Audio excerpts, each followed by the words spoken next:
Bugging. Hey, how you doing? Welcome to the technically day 16 and day 17, technically day 17 in my cancer journey. I forgot to record anything yesterday. Um, and actually the real reason was that I had a hot date with my wife and that needed to happen. So, and what I mean by hot date with my wife is um, there's apparently two conditions. There's the active chemo condition, and then there's the not active chemo condition. When the chemo is going on, we need to distance, we need to mask, and we can't be in direct contact. And I'm staying here in the guest room. Um, when I'm 2 days free of chemo, then we can actually spend time together. So since last night was the last night before chemo restarted again, um, uh, spent the evening in the same bed, kind of being husband and wife, which is a nice change of pace. Almost felt like a conjugal visit of sorts. And I don't want to get doing way too much TMI tonight, but I'm going to stop with the details right there. Um, the other major developments yesterday were I stepped on my own scale for the first time in a couple of weeks, and basically in 2 months I've gone from 250 pounds to 212. So that's the cancer crash. And again, 212 still makes me technically overweight. But boy, you start to look a little different, start to look a little drawn. So I definitely again, I called it my old body. Peach called it my sick body, and I like sick body better because sick body sounds more um, temporary. And there is a place where I really don't recognize myself. I mean, even the shape of my face has changed, but definitely my body, muscle tone. I mean, just garbage. So that's going to be way down the road, um, getting that back. The in the TMI department, the first of the chemo side effects showed up, and that was constipation. Yeah, problem I've never had before, and it was brutal. So I'll keep this short and not graphic. Um, Smooth move tea was the answer. Smooth, find it, get it, use it. It took me 2 cups and a bunch of hours, but okay, back to normal. And of course, that probably moved me lower than 212. But anyway, moving on. Um, the other hard part was so that's all Tuesday, day 16. Wednesday, day 17 was scheduled to be a big day at the clinic. So I knew I wasn't going to be able to teach class. So I had to do all sorts of work on Tuesday to set up assignments and do videos and this, that, and the other for school. So it was a lot of work because I knew I wasn't going to be up for it today. And that was absolutely the right move.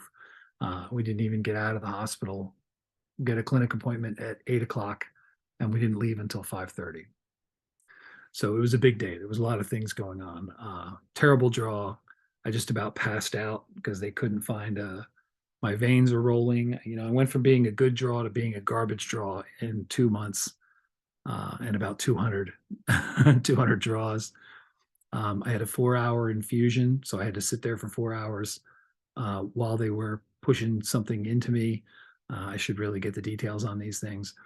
But they had to see if I tolerated it because people respond to this thing terribly. They have allergic reactions and all this stuff. So they have to start you real slow and then they step you up. So 4 hours doing that, stepping me up, I tolerated that well. And then, of course, spinal puncture number 2. And spinal puncture is exactly what it sounds like. They take some fluid out so that they can test, and they put some medication in so that your spine and your brain are protected. Um, it is an unpleasant procedure, but not as unpleasant as it sounds.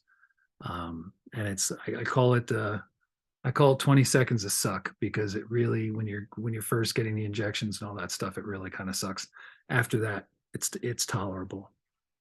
And then the other great part of that is when you're done, you have to lay flat for 2 hours. So you've had this thing done to your back, and then they make you literally lay flat in a stretcher. I mean, they have you roll over in a stretcher and they don't move you again, and you stay down for 2 hours. So, as you can imagine, your timing going to the bathroom has to be pretty scientific. You literally want to pee right before they do this procedure on you. so that you aren't sitting there with a full bladder and nowhere to go. So, so that part was fun.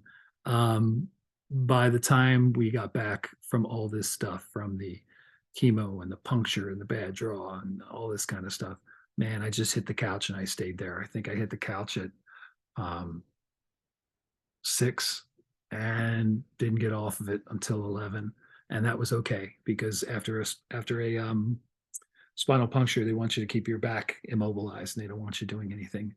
So that was fine with me. I should have slept, but there were a lot of texts and calls to return, and I'm trying to stay in touch with people. People are providing support, and I try to reach out to everybody and keep people appraised. You already know already, I'm pretty much an open book when it comes to these things.